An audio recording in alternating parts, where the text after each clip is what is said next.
to Unapologetically Woman. This year we're celebrating phenomenal women all across Kentucky who make no apologies for their perspectives or the impact that they're making in the community. Today we're celebrating Haven Andrews. Haven is a wife, a mom, a nurse practitioner, founder of Stillwater Center, and co-owner of Mind and Body Med Spa. Unapologetically Woman, Haven Andrews, that's you. Yes. Welcome to the show. Thank you so much. I'm so excited to have you here. I'm glad to be here. Yes, let's talk about where you're from and what brought you here. Okay, well that's going to be long. Okay. So from Versailles, Kentucky, born and raised, and I have done a lot of fighting through the no's to get to some of the yeses, and so that is what led me to Stillwater's and then led me to Mind and Body and all of that. So where did you go to school? I went to school, graduated high school at Lexington Christian Academy. Okay. And then I went to college at Midway University. Well, it was Midway College. Yeah. Now it's Midway University. And then that was for my nursing degree. And then I did Indiana Wesleyan, and then I did Walden University for my master's, and then I got a postmaster's in psychiatric nurse practitioner at Western Kentucky Now, University. is that where you met your husband? No, that's a good question, though.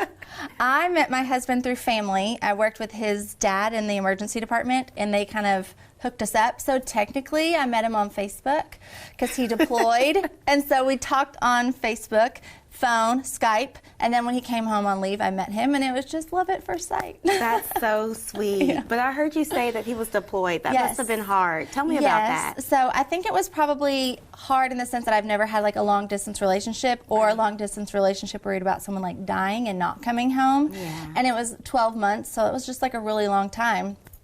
But I can't imagine having children and walking that road because being single and married, like totally different. Oh, yeah. So I think it would be much harder if we had had children. Yeah. And so when he was deployed, were you still here in Kentucky?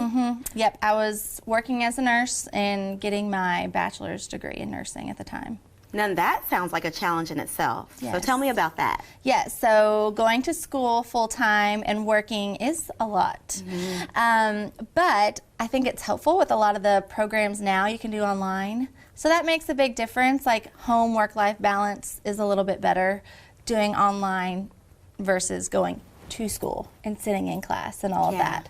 So it was hard, but as a nurse too, like you can work 3 12-hour shifts. So you can like chunk out your work week and then focus on school. So that was kind of nice to have that ability. Do you feel like that kept you busy and not as focused on his deployment? Sure. Oh, for sure.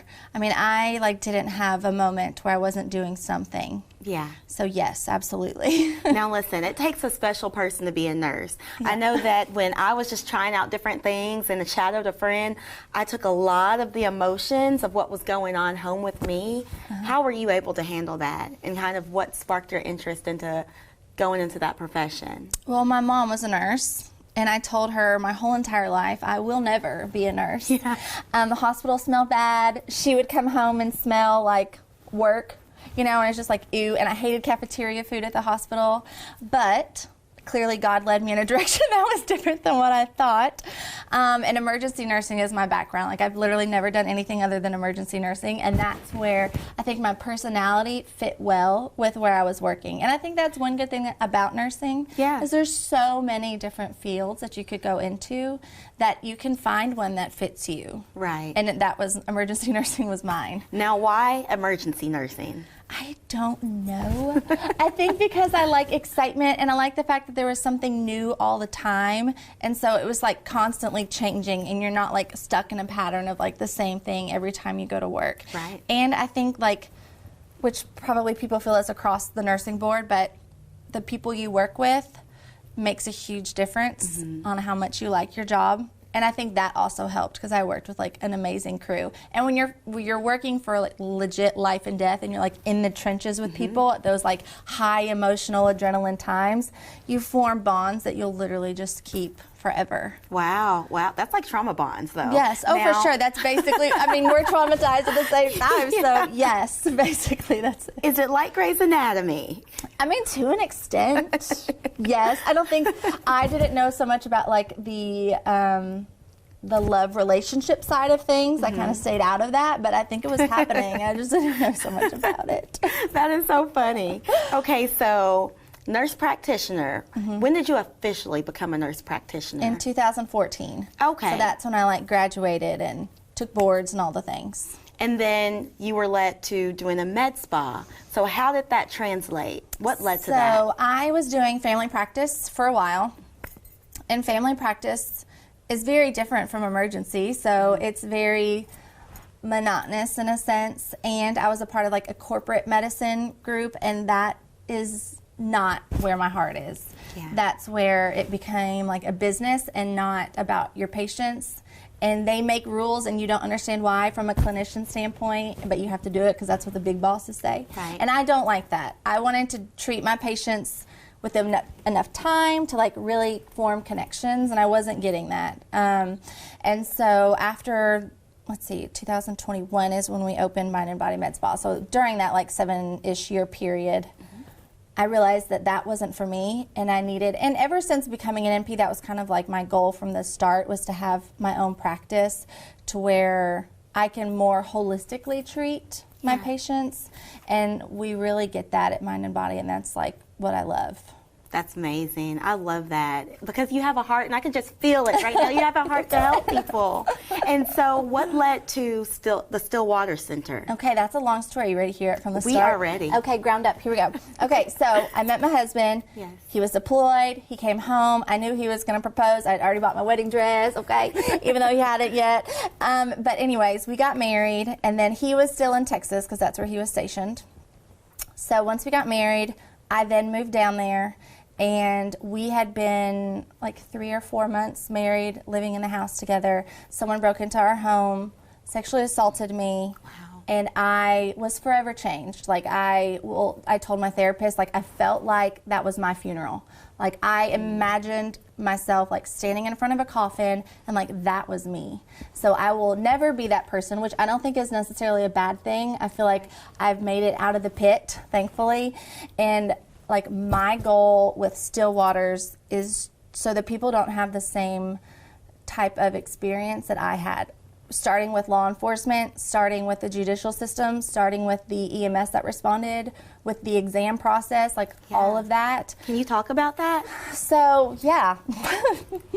The law enforcement, so clearly my husband's a cop. I don't know if you knew that. So I have a heart for the law enforcement community, but my experience from the other side was not as positive.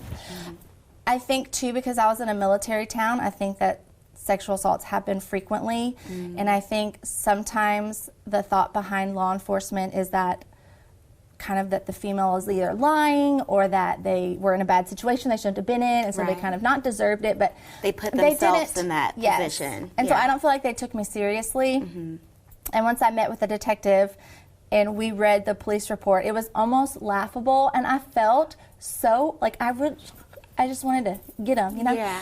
And I was like, how dare you say these things? I'm not a human being that has feelings and didn't experience the most traumatic moment of my life. Right.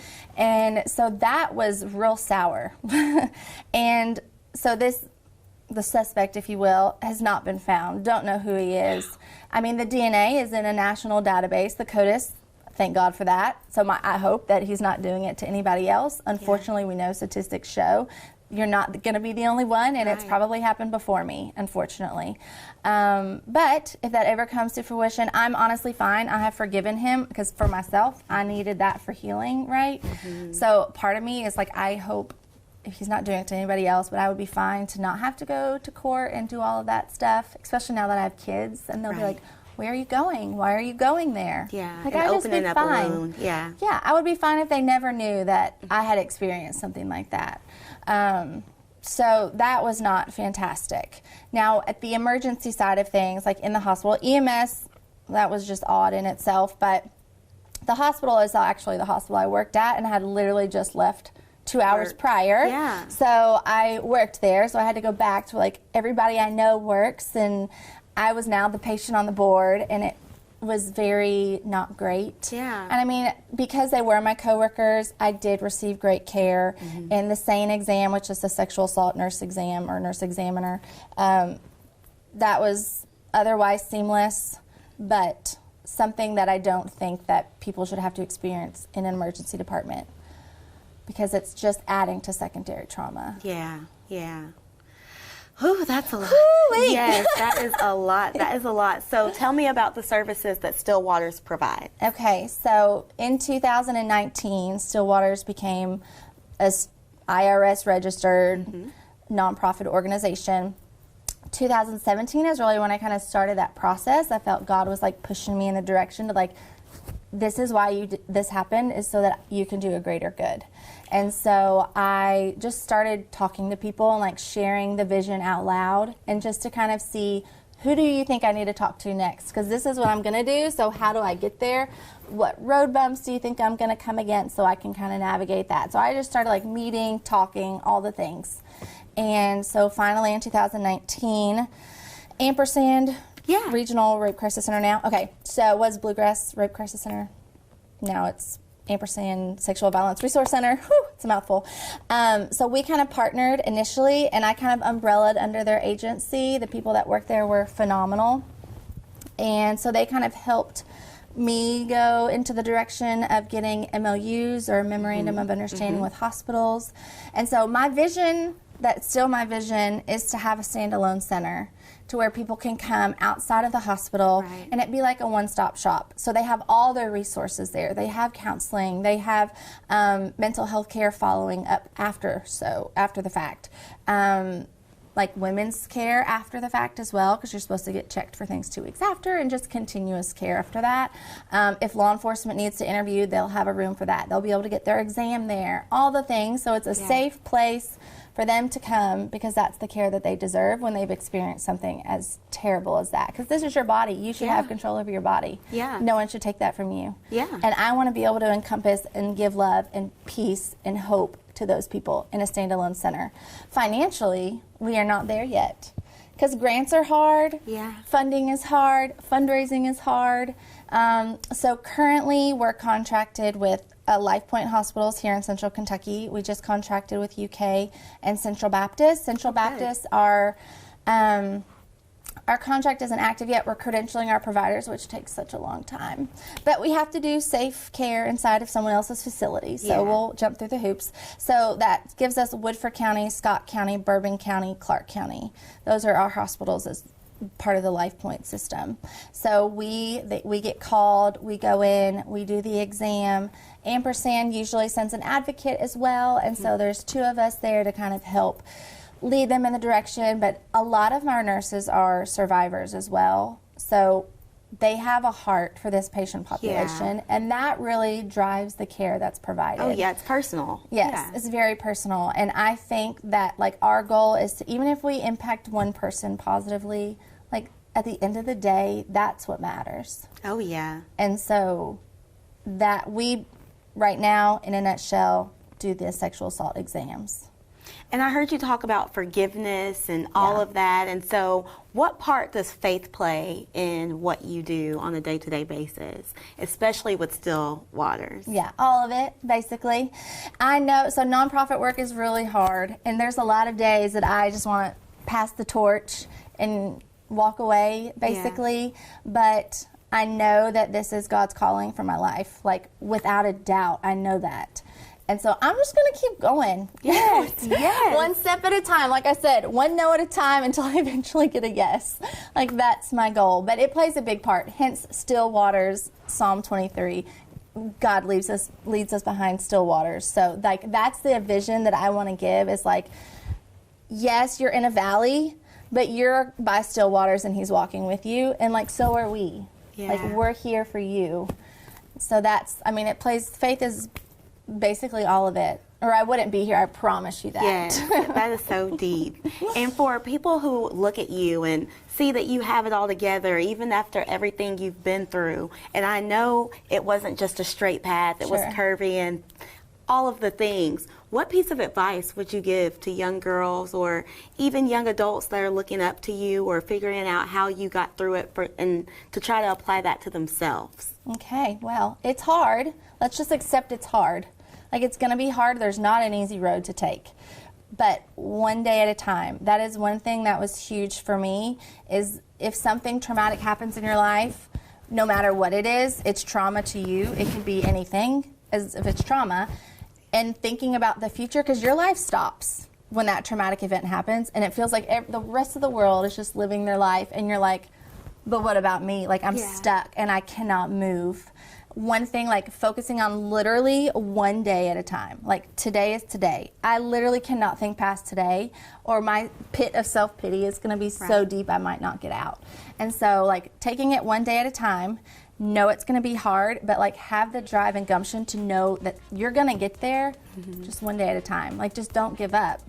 And no matter how hard it gets, have a good support system. Surround yourself. I don't even care if it's like 2 people. Surround yourself with somebody to like lock arms and share your vision of moving forward. And they'll keep you going. They're gonna be the ones that will be like, it's time to get up. We got things to do today, you know? So have a buddy system and just keep going. I love that. Thank you so much for coming on our show and sharing your story. Yes. You heard Haven. Take it one day at a time and don't give up. I'll see you next time on Unapologetically Woman.